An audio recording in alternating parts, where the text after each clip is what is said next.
Hello, আসসালামু আলাইকুম। কেমন আছেন সবাই?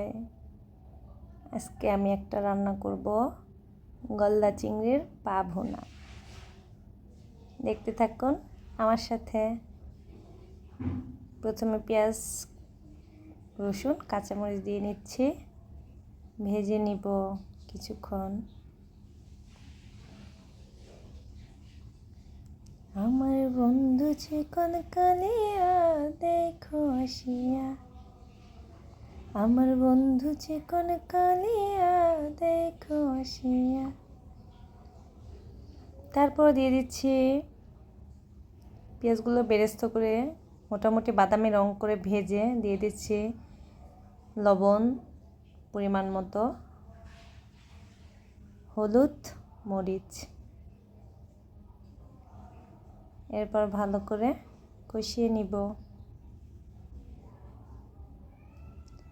আমি জল ভরিবার ছল করিয়া দেখব নয়ন ভরিয়া, জল ভরিবার আমি জল ভরিবার ছল করিয়া দেখব নয়ন ভরিয়া, দেখো আসিয়া আমার বন্ধু চিকন কালিয়া দেখো আসিয়া।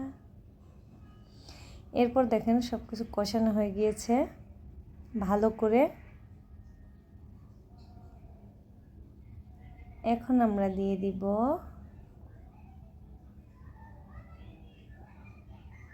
গলদা চিংড়ির পাগুলো।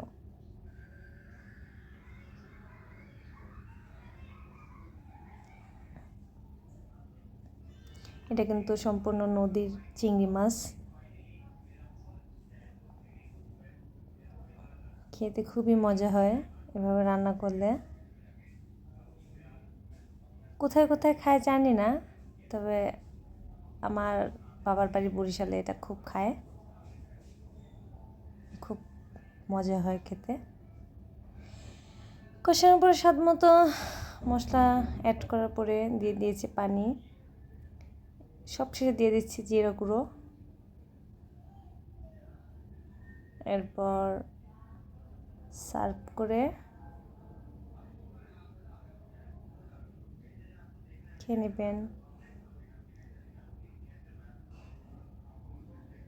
ব্যাস হয়ে গেছে ঝটপট গলদা চিংড়ির পা ভুনা।